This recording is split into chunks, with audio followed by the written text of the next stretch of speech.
नमस्कार विद्यार्थी मित्रांनो, आज आपण MA मराठीत M54 मधील 122 क्रमांकाचं पुस्तक, त्यातला साहित्य अभ्यास पद्धती प्रथम सत्र मधील पुस्तक लेखक अभ्यास, त्यातला घटक 6वा लेखक शैली पाहणार आहोत. या घटकाचा अभ्यास केल्यानंतर आपल्याला लेखक शैली ही संकल्पना स्पष्ट करता येईल. लेखकाच्या जीवनशैली विशेषांची निश्चिती करता येईल. लेखकाच्या व्यक्तित्वाचा शैली संबंध शोधता येईल. लेखकाच्या शैलीवरील प्रभाव शोधता येईल. तसेच भाषिक प्रयोगशीलता आणि लेखकाची भूमिका यांच्यातील संबंधाची चिकित्सा करता येईल. साहित्य निर्मितीचे माध्यम भाषा असते. लेखकाने निर्माण केलेले जीवन विश्व, सांस्कृतिक विश्व किंवा भाषिक विश्व भाषेतून अस्तित्वात येते. लेखकाचा भावानुभव, जीवनानुभव तो भाषेतून मांडत असतो. लेखकाची अभिव्यक्ती, अनुभवांची अभिव्यक्ती भाषेद्वारे होत असते. भाषा सरणी, भाषा उपयोजनाची पद्धती ही एक प्रकारे लेखक शैली असते. लेखकाच्या निर्मितीचा अवकाश भारावलेला असतो. तो त्याच्या भाषा शैलीत लेखकाची भाषा उपयोजनाची पद्धती, दृष्टी ही खास त्याची स्वतःची असते. भाषेच्या महासागरातून शब्दबंध, वाक्यबंध, अर्थबंध, सौंदर्यबंध आशय आविष्काराच्या अनुषंगाने निवडलेले असतात. लेखकाचा अनुभव, लेखकाचे व्यक्तिमत्व, लेखकाचे भाषाज्ञान, लेखकाच्या निर्मिती प्रेरणा, काळ, पूर्वासुरींचे प्रभाव, लेखकाची आत्मनिष्ठा, आशय, विषय या सर्वांच्या एकत्रित परिणामातून, प्रभावातून लेखकाची भाषाशैली घडत जाते. लेखकाचे स्वतंत्रपण त्याच्या शैलीवरून ठरत असते. अलंकारिक, सुभाषितात्मक आणि भाषात्मक शैली असणारे लेखक म्हणजे वि. स. खांडेकर किंवा उपरोध, सूक्ष्म विनोद, विसंगतीपूर्ण उपहास हा भालचंद्र नेमाडे यांची भाषाशैली होय. किंवा गूढ, धूसर, अभिजात, संस्कृती प्रचूर, समासात्मक भाषा वापर करणारा प्रतिमा रूपकांमध्ये हरवलेला कवी म्हणजे ग्रेस. अशी लेखकाच्या ची ओळख पटविणाऱ्या शैलींविषयीची नोंद घेतली जात असते. लेखक भाषेचा खास वापर करत असतो. त्याच्या आशय, आत्मनिष्ठा, संवेदन स्वभाव यांची शैली घडवत असतो. विशिष्ट शैलीतंत्राचा सरावाने वापर करणारा लेखक त्याच्या भाषाशैलीतून तपासता येतो. लेखक भाषा सरणीत भर घालत असतो. भाषेचे अनोखेकरण करून आपले ध्यानाकर्षण करत असतो. जीवनार्थ संप्रेषणासाठी, अनुभव इंद्रियागम्य करण्यासाठी प्रत्येक लेखक आपली शैली घडवितो. लेखक अभ्यासात लेखक शैली निश्चित करताना कोणत्या मुद्द्यांचा अनुसार करावा लागतो हे आपण या घटकात अभ्यासत आहोत. भाषा वापर पद्धती लेखकानुसार बदललेल्या दिसतात. यात लेखकाचा संवेदन स्वभाव, आशयाची निकड, लेखकाची भाषिक संवेदना, अनुभवाची तीव्रता, साहित्य प्रकाराची संकेत व्यवस्था, लेखकाचे भाषा उपयोजन तंत्र यांचा मोठा सहभाग असतो. जशी लेखक शैली, लेखक तशी शैली, जसा काळ तशी शैली अशी विधानेही केली जातात. लेखकाची वैशिष्ट्यपूर्णता ठरवताना शैली तत्वांचा विचार करावा लागतो. लेखक अनुभवांना आकार रूप प्रदान करतो, ते त्याच्या शैली तत्वांमधून. लेखकाची प्रत्येक संहिता स्वतंत्र असली तरी संपूर्ण लेखन संहिताच्या आधारे लेखकाची शैली निश्चित करता येते. लेखक शैलीचा अभ्यास कसा करावा हे येथे आपण जाणून घेणार आहोत. प्रथम आपण शैली कशाला म्हणायचे ते पाहू, म्हणजे शैली ही संकल्पना विशद करू. शैली म्हणजे काय? शैली या संकल्पनेला भाषा वापराचा संदर्भ आहे. इंग्रजीतील स्टाईल मराठी शैली हा शब्द वापरला जातो. पद्धती, रीतभात, लकब, वळण, ढब, कौशल्य, तंत्र, रचना, तरा या अर्थानेही शैली या शब्दाचा वापर होत असतो. जीवनशैली, भाषा शैली, संस्कृती शैली, लिहिण्या वाचण्याची शैली अशा शैली या शब्दाचा ढोबळ वापर होत असतो. शैली या संकल्पनेत फक्त भाषा यांचा प्रारंभ संदर्भाचा समावेश होत नाही. साहित्य, साहित्यिक संहिता यांच्या बाबतीत केवळ भाषेपुरती शैली ही संकल्पना मर्यादित करून चालणार नाही. शैली ही व्यापक संकल्पना आहे. तिला भाषिक वैशिष्ट्यांपुरते मर्यादित केले जाऊ नये असा एक विचार मांडलेला दिसतो. कारण शैली या संकल्पनेतच संदिग्धता आहे. ही व्याख्या पहा. शैली म्हणजे आशयाचे वेष्टन. शैली म्हणजे विविध भाषिक पर्यायांपैकी विशिष्ट पर्यायांची निवड. शैली म्हणजे साहित्यिकाच्या व्यक्तिगत लेखन विशेषाचा समुच्चय. शैली म्हणजे नियमोल्लंघन. शैली म्हणजे विशिष्ट काळातील सामायिक विशेषांचा संच. शैली म्हणजे साहित्यकृतीमधील भाषिक घटकांचे संबंधरूप. शैली म्हणजे आशय आणि अभिव्यक्ती यांचे अद्वैत. शैली म्हणजे कलावंताची जीवनदृष्टी, आशय, अभिव्यक्ती आणि समाज वास्तव यांची सेंद्रियता.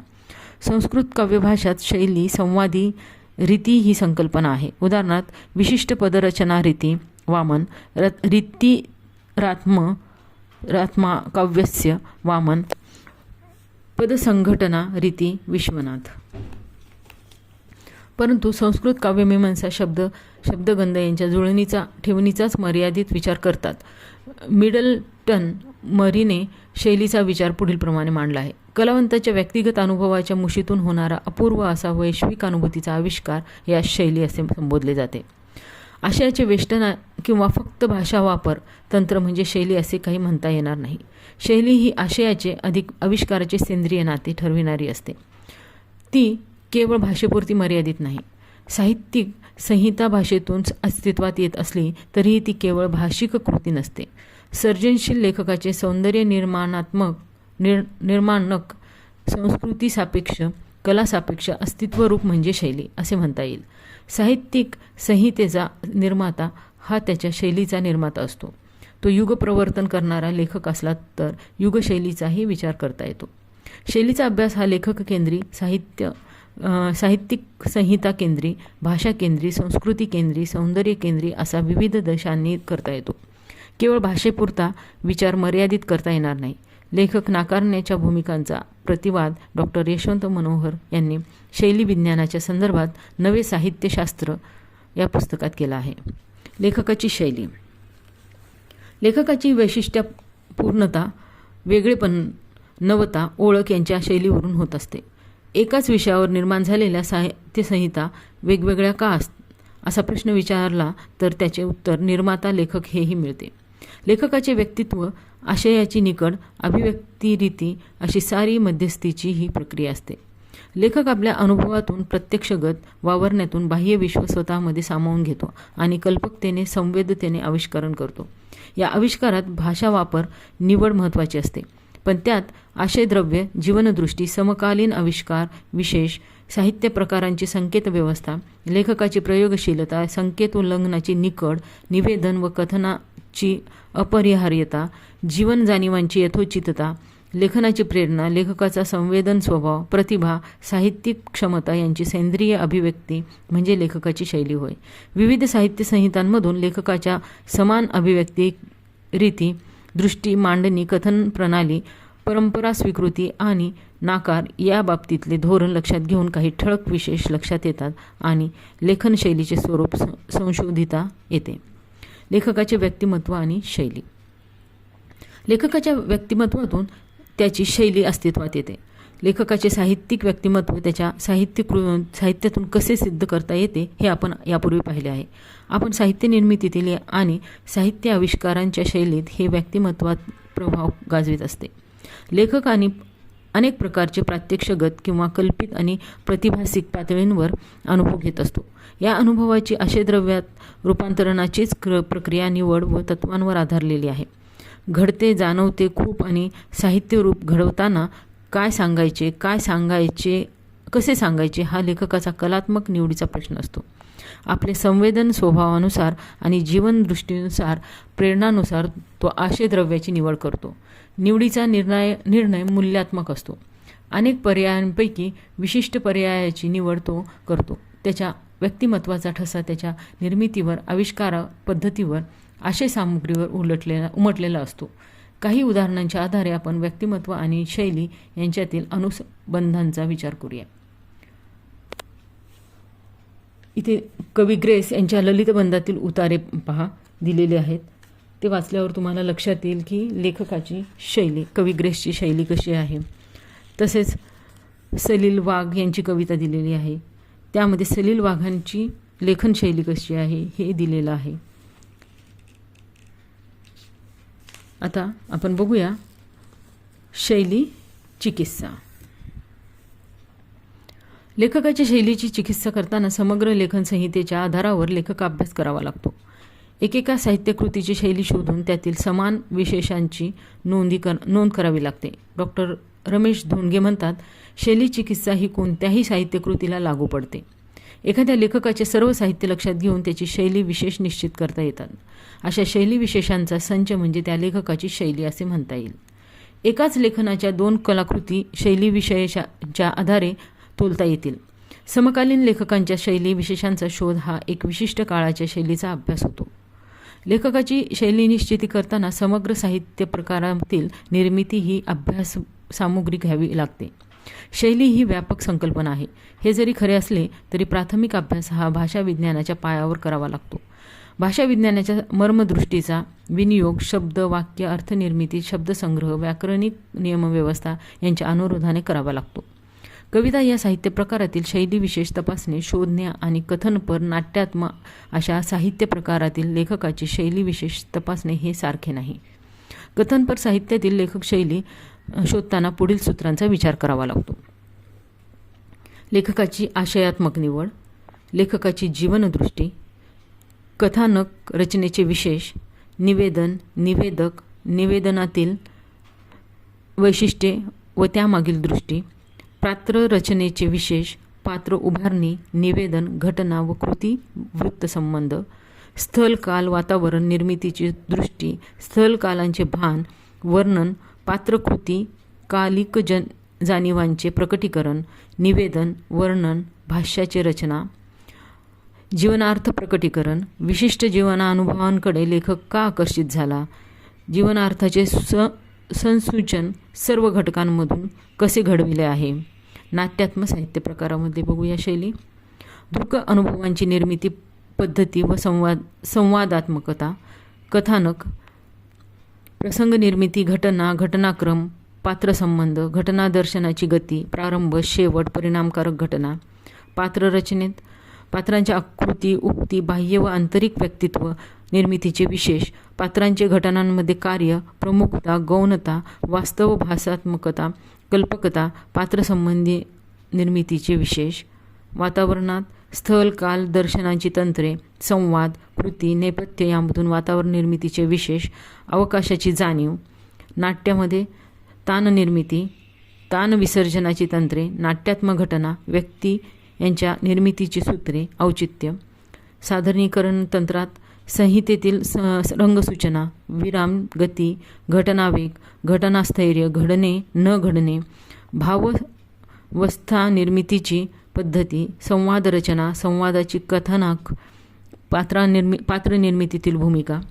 आणि जीवनार्थ निर्मितीमध्ये सर्व घटकांमधून विशिष्ट भावावस्था कशी साकारते, जीवनदृष्टीचे प्रकटीकरण तंत्र, दृश्यात्मकता आणि लेखदृष्टी, दृश्य घटितांचे आणि यांचे परिणाम कसे साधलेले आहेत, जीवनसदृश्यता किंवा परंपरा उल्लंघनामागील हेतू. लेखकाच्या मांडणीच्या खुब्यांचा शोध घेऊन शैली निश्चिती व्हावी असा एक दृष्टिकोन आहे.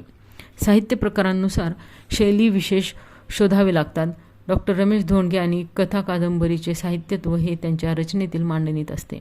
खुबीदार मांडणी शोधणे हेच मुख्य विश्लेषण असायला हवे असे ते म्हणतात. कथा कादंबरीमध्ये वर्णन, संभाषण आणि निवेदन हे घटक तपासावे लागतात. तिन्ही घटकांची गुंफण कशी आहे, त्याचे प्रमाण काय आहे याचा विचार करावा लागतो. वर्णन आणि निवेदनात भोवताल उभा राहतो. तेच काम संभाषणावर टिकून निवेदनाला फाटा देता येतो. पण असे संभाषण लिहिणे हे कलावंताला आव्हान असते.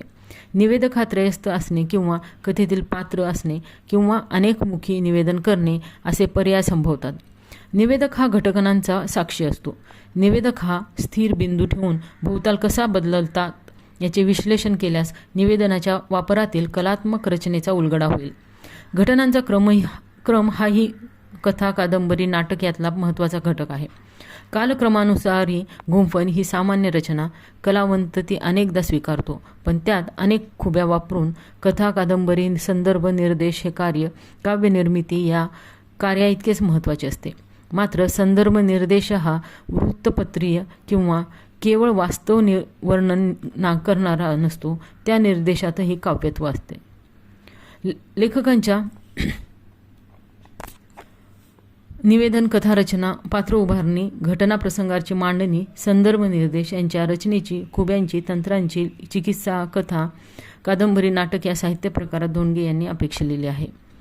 लेखकांच्या आविष्काराची कौशल्ये विशेष रचनातत्वे यांच्या आधारे लेखकाच्या शैलीचा अभ्यास करावा लागतो.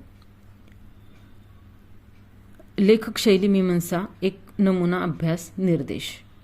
संत तुकोबांच्या अभंगांची शैली मीमांसा या ग्रंथात प्राध्यापक डॉक्टर दिलीप धोंडगे यांनी शैली ही संकल्पना व्यापक अर्थाची आहे हे मानून भाषा या घटकाच्या पलीकडे शैलीची अर्थवत्ता विस्तारली आहे. हा ग्रंथ लेखक शैलीचा नमुना अभ्यास म्हणून महत्त्वाचा आहे. भाषा, कविता, भाषाविज्ञान यांनीही काव्यशास्त्राच्या अनुषंगाने शैली मीमांसेत स्थान आहे. पण संत तुकोबा हे वारकरी परंपरेचे कळस आहेत. कवी हा परंपरेचा पाईक असतो, परंपरा विस्तारकही असतो. हे गृहीतक येथे आहे. काव्यात्मकतेच्या घटकांची, भाषा तत्वांची, आविष्कार विषयांची चिकित्साही त्यांनी केली आहे. कवितापणाची शैली अभ्यासून भाषा वैज्ञानिका सूत्राचे उपयोजन केले आहे. तुकोबांच्या परंपरेचा म्हणजे वारकरी शैलीचा विचार करत असताना केवळ वारकरी साहित्याची शैली विचारात घेऊन चालणार नाही. साहित्य व्यतिरिक्त जे साहित्यबाह्य घटक त्यांचाही विचार करावा लागेल.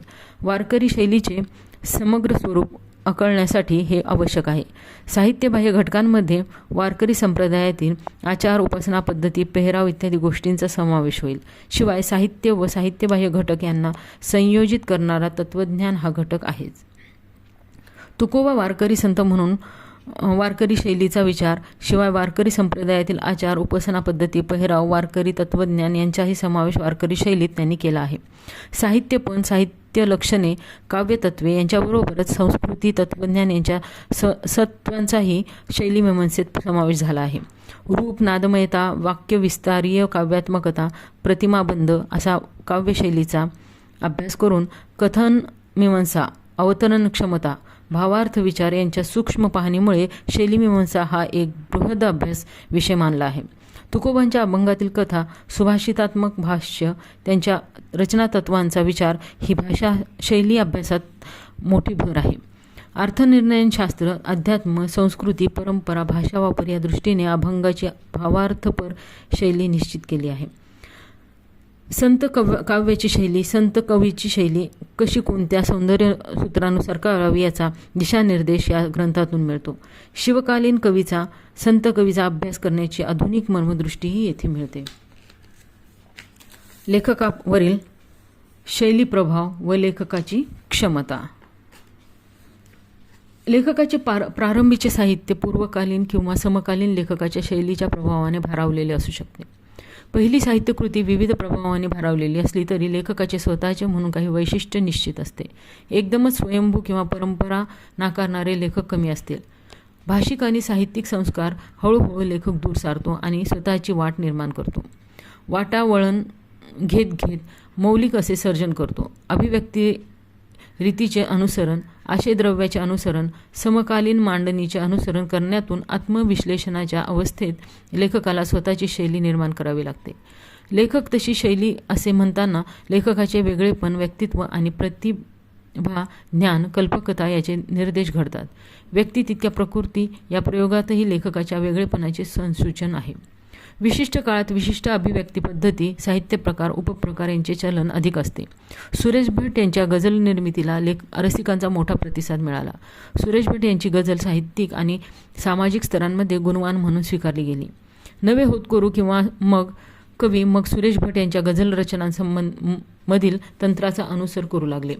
2-2 ओळीतून एक विचार, तत्व किंवा कल्पना मांडणे, यमकाचे बंधन पाळणे, गीतसदृश्य रचना करणे, सामाजिकतेतील उणिवांना नाट्यात्मक प्रतिसाद देणे, शेवटच्या शेरात नाव गुंफणे, सामाजिक राजकीय विषयांना खटकेबाज शब्दांनी प्रश्नांकित करणे वगैरे तंत्र गझलेचे मानले जाते. अशा गझल लेखनाची एक लाटच आली. या चळवळीचे नेतृत्व सुरेश भट यांनी काही काळ केले. 1990 नंतरच्या कवीच्या कवितांमध्ये जागतिकीकरणाचे संदर्भ येतात. इंटरनेट, संगणक, इलेक्ट्रॉनिक माध्यमे, फेसबुक, ट्विटर अशा क्षेत्रातील शब्दावलीचा सामूहिक स्वीकार काही कवींनी केला आहे. शब्दशैली, वाक्यरचना, आशय यांच्या बाबतीतील एक प्रकारे सामूहिक प्रभावशैलीच निर्माण झाली. पूर्वाश्वरीचे प्रभाव आणि समकालीनांचे शैली विशेषांचे प्रभाव असे स्वीकारले गेले आहेत. जागतिकीकरणातून आलेल्या इंग्रजीतील शब्दांचे, वाक्यरचनांचे, कल्पनांचे प्रभाव रेलचेल वाटावी असे आले आहेत. त्यातील काही उदाहरणे तुम्हाला दिलेली आहेत इथे. शब्दांचा लयदार वापर, दीर्घ वाक्य, शब्द वृत्ती, जागतिकीकरणाचे संवेदन व त्यातील नाश, कलासंबंधता, संगणकादी क्षेत्रातील शब्दावली असे सारे शैलीविशेष 1990 नंतरच्या कवी समुदायावर प्रभाव गाजवत आहेत. आशय मांडणीच्या गरजेतून प्रभावांची स्वीकृती होऊ शकते. इतिहासाचा अन्वयार्थ लावण्यासाठी अंताजीची बखर आणि बखर अंतकाळाची या 2 कादंबऱ्या नंदा खरे यांनी लिहिल्या आहेत. अंताजीची बखर या कादंबरीतील काळ 1740 ते 1757 हा आहे आणि बखर अंतकाळाची या कादंबरीतील काळ 1757 ते 1818 असा आहे. संताजी आणि इतर काही गौण पूरक पात्रे ही लेखकांची निर्मिती आहे. इतिहास कथन करून गतकाळाचे अर्थ निर्णयन करण्याची लेखकांची भूमिका आहे.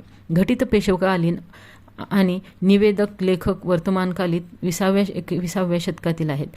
आपण बखर लिहित आहोत अशी निवेदकाची धारणा आहे. बखर हा मध्ययुगीन शिवकालीन पेशवेकालीन इतिहास लेखनाचा गद्य साहित्य प्रकार आहे. बखर हा शब्दप्रयोग खबरवरून आला असावा असा एक मतप्रवाह आहे. राज्य व्यवहार कोशात आख्यायिका असा प्रतिशब्द दिला आहे.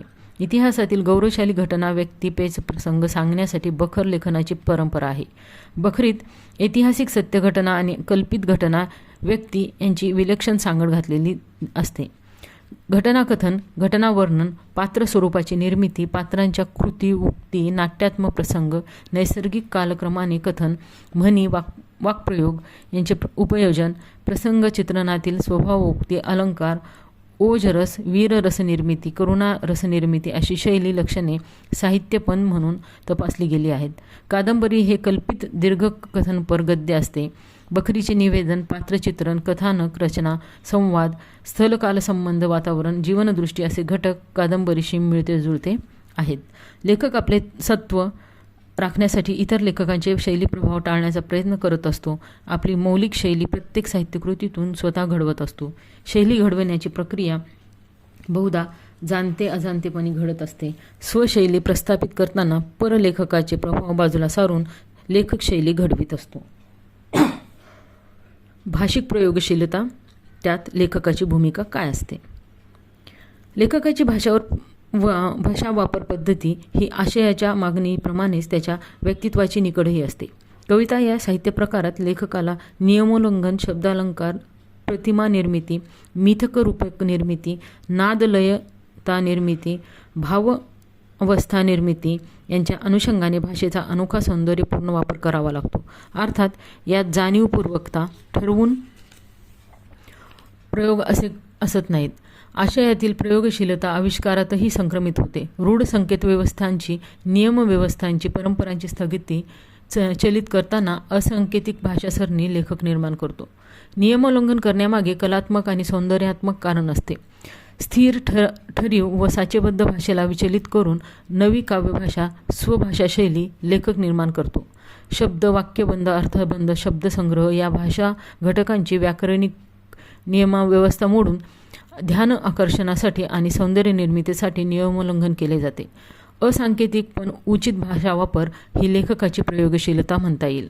नादसौंदर्य, वृत्ताच्या मर्यादा, लय सौंदर्य यांच्या कक्षांमध्ये राहून कवितेची भाषा ग्रेस यांनी घडविली आहे. वृत्ताच्या अक्षरबंधामध्ये सूक्ष्म घडामोडीही ग्रेस यांच्या कवितांमध्ये आहेत. मुक्तछंदात्मक कवितांमध्ये ग्रेस यांची शब्दनिवड वैशिष्ट्यपूर्ण असते. मर्ढेकरांनी विरूपित भाषारूपे, विडंबने, नवशब्द निर्मिती, असांकेतिक अर्थसूचन असे शैलीविशेष अनुसरले आहेत. मर्ढेकरांची भाषा, विंदा करंदीकरांची भाषा, कुसुमाग्रजांची भाषा असे जेव्हा आपण म्हणतो तेव्हा त्या कवीचे खास शैलीविशेष आपण निर्देशित करत असतो. वि. स. खांडेकरांच्या कथन, निवेदन, अलंकरण, भाष्ये, काव्यात्मक रूपके असे शैलीविशेष लक्षात येतात. भालचंद्र नेमाडे, रंगनाथ पठारे, किरण नगरकर, प्रशांत बागड, जयंत पवार, राजन गवस, G. A. कुलकर्णी, बासी मर्ढेकर, आनंद यादव, विलास सारंग, चंद्र खानोलकर अशा लेखकांच्या कथनपर साहित्यात भाषिक प्रयोगशीलता शैलीविशेष म्हणून लक्षात घ्यावी लागते. लेखकाभ्यासात लेखकाच्या भाषाशैलीची मीमांसा करून लेखक शैलीचे स्वरूप स्पष्ट करावे लागते. शैली ही लेखकाची ओळख असते, त्याच्या